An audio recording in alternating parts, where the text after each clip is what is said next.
하나님의 말씀은 신명기 24장 14절로 22절 말씀입니다.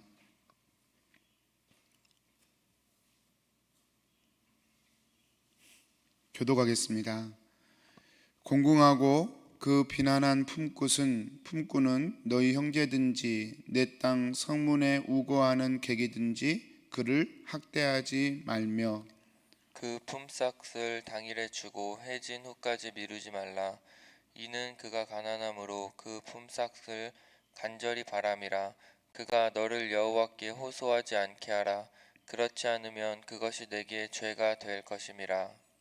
아버지는 그 자식들로 말미암아 죽임을 당하지 않을 것이요 자식들은 그 아버지로 말미암아 죽임을 당하지 않을 것이니 각 사람은 자기 죄로 말미암아 죽임을 당할 것이니라. 너는 객이나 고아의 송사를 억울하게 하지 말며 과부의 옷을 전당 잡지 말라. 너는 애굽에서 종되었던 일과 내 하나님 여호와께서 너를 거기서 속량하신 것을 기억하라. 이러므로 내가 내게 이 일을 행하라 명령하노라. 내가 밭에서 곡식을 뺄 때에 그 한 뭇을 밭에 잊어버렸거든. 다시 가서 가져오지 말고 나그네와 고아와 과부를 위하여 남겨두라. 그리하면 내 하나님 여호와께서 내 손으로 하는 모든 일에 복을 내리시리라. 내가 내 감람나무를 떤 후에 그 가지를 다시 살피지 말고 그 남은 것은 객과 고아와 과부를 위하여 남겨두라. 내가 내 포도원에 포도를 딴 후에 그 남은 것을 다시 따지 말고 객과 고아와 과부를 위하여 남겨두라. 같이 읽겠습니다. 너는 애굽 땅에서 종되었던 것을 기억하라. 이러므로 내가 내게 이 일을 행하라 명령하노라. 아멘. 아멘. 사랑하는 성도님들, 계속해서 약자에 대한 배려에 대한 말씀을 하나님이 또 이렇게 하고 계십니다. 성도님들, 여러분은 이런 어려운 시절에 받아야 할 분이십니까? 나누어야 할 분이십니까? 굉장히 중요한 질문입니다. 왜냐하면 이것은 내가 얼마를 소유했는가라고 하는 질문이 아니라 내 마음의 상태가 어땠는가라고 하는 것을 헤아려 볼 수 있는 질문이기 때문에 그렇습니다. 성도님들, 아무리 많은 것을 가져도 마음이 나누는 것에 익숙하지 못하면 나누기 힘듭니다. 계속해서 받으려고만 합니다. 그 마음 자체가 가난한 것이죠. 또 가진 것이 비록 많지 않아도 이렇게 할 수만 있으면 나누고 섬기려고 하는 마음이 있습니다. 소유와 사실은 상관이 없어요. 마음의 태도가 중요한 것이죠. 이렇게 나누고 베푸는 사람은 이미 그 속에 하나님의 평안이 있고 하나님의 은혜가 또 하나님의 돌보심이 그 속에 있는 것이죠. 정말 축복하기는 후자가 되기를 정말로 축복합니다. 우리 중에 받지 않아도 될 사람 한 사람도 없고요. 나누지 못할 만큼 마음이든 아니면 감정이든 말이든 아니면 실제 도움이든 나누지 못할 만큼 없는 사람도 없습니다. 그래서 여러분, 중요한 건 우리의 마음입니다. 오늘 말씀 보면 나눔에 대한 하나님의 말씀을 우리에게 선포해 주고 있는데요. 첫 번째가 공공하고 어려운 사람들의 임금을 너희들은 제때제때 주어라, 그렇게 말씀합니다. 여러분, 임금을 제때제때 주어야 할 이유는 그분들이 하루를 벌어서 하루를 먹기 때문에 그렇습니다. 하루를 벌어서 그 다음 끼니를 해결하는 것이기 때문에 여러분, 임금을 지체한다는 건 한 가족에게는 매우 위험한 일이 되는 것이죠. 제가 위니펙에서 목회할 때 정말 이래서는 안 되겠다라고 하는 것을 느낄 때가 한 번 있었는데요. 위니펙에서는 영주권이 조건일 때가 참 많거든요. 대부분의 케이스가 영주권 때문에 워크 퍼밋을 만들게 되죠. 근데 그 워크 퍼밋을 6개월, 1년 정도 이렇게 기간이 걸리는데 그 식당에서 일을 해야 워크 퍼밋이 나오고 영주권이 나오는 조건일 때가 참 많죠. 근데 제가 아는 집사님 한 분이 어깨를 못 드시더라고요. 그래서 왜 그러세요? 그랬더니 얼마나 일을 시키든지 그분의 표현으로 소처럼 일했어요. 그러시더라고요. 소처럼 일했어요. 아침부터 저녁까지. 왜냐하면 이건 그만두면 그분에게는 너무 치명적이라 그 치명적인 약점을 이용해서 그렇게 일을 시키셨던 거예요. 참 마음이 아팠습니다. 사람이 사람에게 해서는 안 될 일인데 뭐 그런 생각이 좀 들었습니다. 사랑하는 성도님들, 이 품꾼의 이 돈이라고 하는 건 그분들에게는 정말 귀한 일이죠. 그래서 주인이 내가 손해를 보더라도 이런 것들은 먼저 챙겨주어야 저는 마땅하다고 생각합니다. 특별히 저희가 하나님의 사람이라면, 하나님을 믿고 하나님의 교회로 이 땅을 사는 성도라면 저희는 당연히 이렇게 해야 된다고 생각합니다. 이런 작은 몸부림들이, 이런 작은 선한 행위들이 여러분 100번 1000번 예수 믿으라고 말한 것보다, 어쩌면 수백 시간 기도하는 것보다 이 한 번의 이 헤아림이 훨씬 더 하나님의 나라를 확장시키는 도구가 될 것입니다. 가난한 자의 임금을 체불하지 않으려고 애를 쓰는 것, 그래서 주인인 내가 손해를 보더라도 그들을 먼저 배려하는 것, 여러분 이 정신은 우리 사장님이 되신 우리 성도님들 꼭 가지시게 되기를 축복하고, 또 우리 모두가 그런 마음으로 살았으면 좋겠습니다. 두 번째로는 밭에서 곡식을 벨 때에 이렇게 남겨주라. 밭에 좀 남겨주라는 거예요. 뭐 잊어먹고 밭에다 잊어먹고 왔으면 그 다시 가서 가져가지 말고 그냥 내버려 두라. 이것은 여러분 밭에다가 뭘 남겨둔다는 건 최소한의 먹을 것이죠. 그래서 객과 과부와 이런 사람들이 그걸 가져갈 수 있도록. 성도님들, 이게 룻기의 말씀이죠. 룻과 나오미와 룻이 다 잃어버리고 모압 땅 가서 다 잃어버리고 돌아왔을 때 그들이 이스라엘에서 살 수 있었던 근거는 이 보아스의 자비였죠. 우리가 헤세드라고 그럽니다. 이 자비였어요. 객과 고아와 과부를 위하여 이렇게 밭에 남겨준 그 나머지들, 그들이 그걸 가지고 연명할 수 있었죠.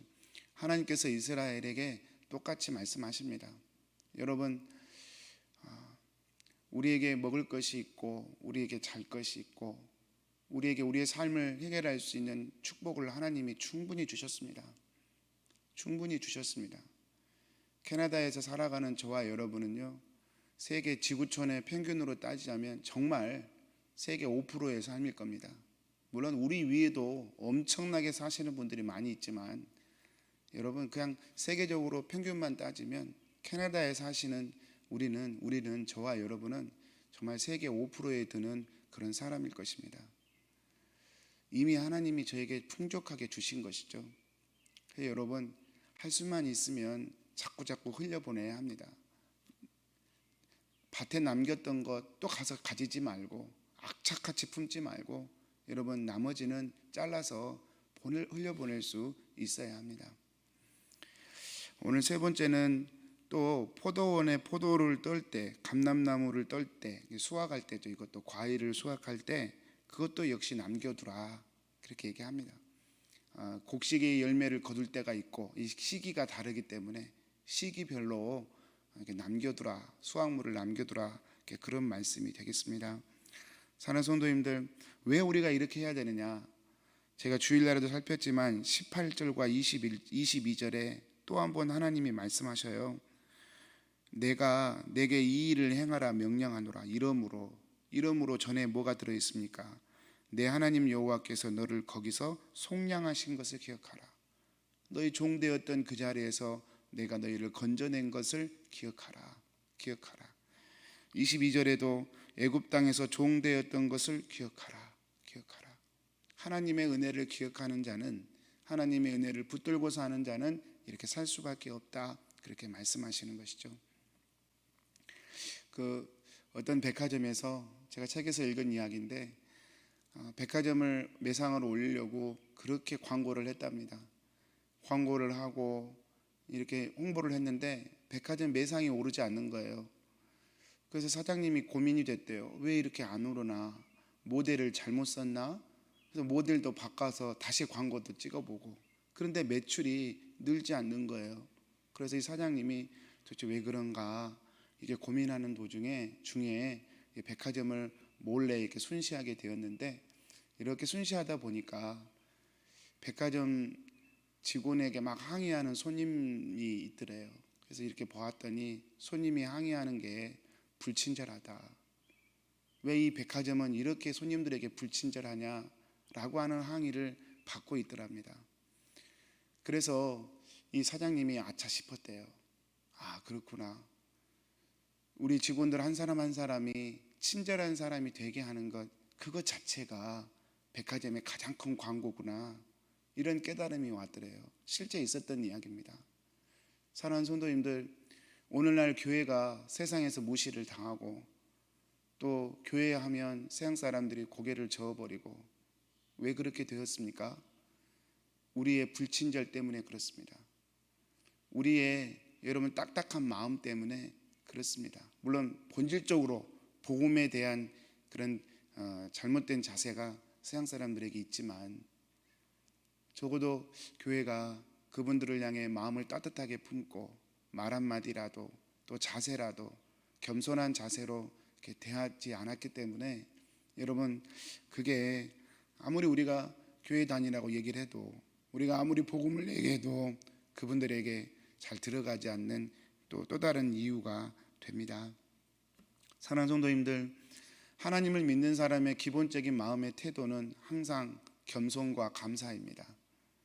우리가 이 자세를 잃어버리면요, 저희는 하나님의 은혜를 모르는 사람이나 마찬가지입니다. 여러분 기도를 많이 했습니다. 예를 들어서. 그리고 성경을 많이 합니다. 예를 들어서. 근데 항상 불평하고 원망하고 교만해요. 그러면 여러분 정말 아무것도 모르는 거예요. 하나님의 은혜를 아는 사람은요, 기본적으로 겸손하게 되어 있어요. 하나님의 은혜를 아는 사람은요, 기본적으로 감사하게 되어 있어요.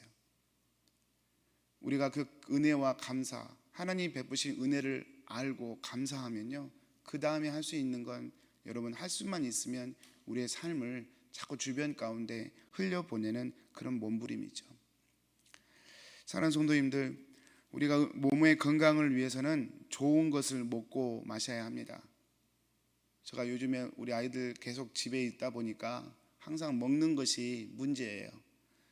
저희 아내는 보니까 건강한 걸 먹으라고 얘기하고, 밥 먹고 배고프면 밥 먹고, 또 필요하면 고기도 먹고, 또 과일도 먹고, 채소도 먹고, 이렇게 건강한 걸 먹기를 원하는데, 아이들은 그렇지 않더라고요. 아이들은 밥은 그냥 대충 먹고 과자, 스낵 같은 거 이렇게 사놓은 거, 그 간식을 그렇게 좋아하더라고요. 달고 짜고 자극적인 것을 그렇게 좋아하더라고요. 그래서 늘 거기에 긴장이 있어요. 왜 그렇습니까? 좋은 걸 먹어야 건강하기 때문에 부모는 그걸 가르쳐주고 싶은 것이죠. 사랑하는 성도님들, 하나님께서 지금 이스라엘에게 나누라고, 베푸는 삶을 살으라고 아예 명령을 하고 계십니다. 아예 율법에다 적어놓고 지금 명령을 하고 계세요. 왜 그럴까요? 두 가지 이유라고 생각합니다. 첫 번째는 이게 쉽게 안 지켜지니까. 사람의 욕심이라고 하는 것이, 본능이라고 하는 것이, 하나님으로부터 은혜를 받고 축복을 받았어도 그거 자꾸 내 것을 쌓고 싶지, 이거 나누고 싶지 않거든요. 그래서 이게 본능이기 때문에, 이게 그냥 해라 이렇게 말해서는 이스라엘 백성들이 기억하지 못하기 때문에 하나님께서 아예 율법에다 새겨놓고 너희들 꼭 이렇게 해라, 그렇게 말씀하신 것이죠. 잊어먹을까봐, 잊어먹으니까 그냥 내버려 두면 이건 못 지키는 일이니까 하나님이 그 본성을 거스리게 하기 위해서 말씀에다가 적어놓고 아예 내가 너에게 명령한다 이렇게 말씀하신 것이죠. 이게 첫 번째 이유라고 생각합니다. 못 지키니까, 우리의 본능대로 살면 이거 못 지키니까 하나님 말씀하셔서 명령하셔서 억지로라도 지키게 하신 것입니다. 두 번째는 이것이 우리의 영적인 삶에 유익하기 때문에 그렇습니다. 여러분, 건강한 음식을 먹어야 우리의 몸이 건강한 것처럼 우리의 영혼도 여러분 우리가 어떤 생각과 마음을 품고 사느냐에 따라 우리의 영혼의 건강이 결정되는 것이죠. 이기적이고 욕망적이고 탐욕적인 그것을 계속 우리가 먹고 마시면 여러분 우리의 영적인 건강은 무너질 수밖에 없습니다.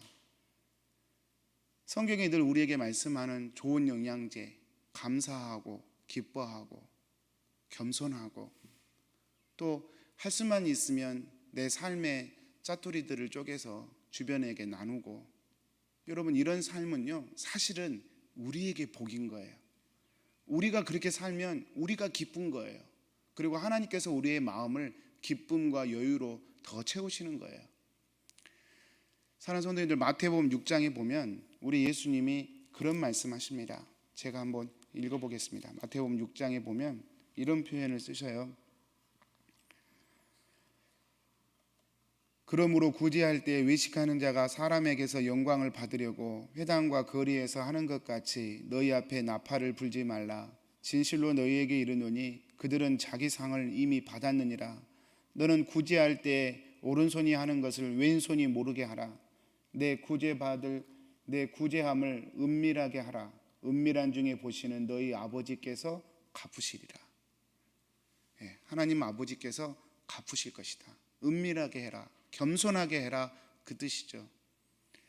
여러분, 하나님의 마음을 품고 약자들을 배려하는 그 마음의 자세를 가지고 살면 말 한마디라도 여러분 나보다 힘든 사람 앞에서는 조심하고, 혹시나 내 말이 교만하게 나갈까 봐 항상 조심하고, 할 수만 있으면 내 손을 펴서 그들의 필요를 채우려고 나름대로 몸부림치고, 이렇게 사는 사람의 마음 하나님께서 어떻게 하신다고요? 보신다고요. 그리고 갚으신다고요. 우리가 나누고 베풀고 주변 사람을 헤아리며 살아야 할 이유는 하나님이 보고 계시기 때문이고, 또 하나님이 그렇게 하나님의 말씀에 순종하며 하나님의 나라의 원리에 순종하며 사는 자를 하나님이 책임지시고 인도하시기 때문이죠. 사랑하는 성도님들, 오늘 또 말씀을 마치겠습니다. 참 늘 두렵고 힘든 날들의 연속입니다. 요즘에 제 마음속에 코로나, 왜 학자들이 코로나 이전과 이후로 나눈다고 자꾸 말하는지 좀 알 것 같아요. 이 코로나가 금방 해결될 것 같지는 않습니다. 그리고 이 코로나가 해결되지 않는 기간 동안은 우리는 예전으로 못 돌아갑니다. 때론 외롭게, 때론 두려움으로, 염려로 이 시간을 지나가야 합니다. 그러나 사랑하는 성도님들, 마냥 어둡고 칙칙한 시간만은 아닙니다. 우리가 홀로 하나님 앞에 진실하게 엎드릴 수 있는 시간이죠. 신앙의 다른 불순물 요소들을 다 빼고, 하나님이 아닌 다른 동기들을 다 빼고, 이젠 정말 하나님만이 동기가 되어서 무릎 꿇을 수 있는 시간들입니다. 하나님 앞에 하나님 나의 주인이심을 고백해드리고, 오늘 또 하나님의 나의 하나님이심에 대하여 기꺼이 마음으로 동의해드리고, 여기 그 두렵고 염려되는 환경 가운데 저희가 있지만, 제가 그래도 마음속에 평안을 누리고 담대하고 기뻐할 수 있는 것은 이 모든 것들보다 크신 우리 하나님이 우리의 주인이시고 우리 하나님이시기 때문이죠. 그래서 그 하나님을 믿음으로 바라보고, 하나님 오늘 또 내 삶 주님께 맡깁니다. 오늘 또 킹선 한인교회 주님께 맡깁니다.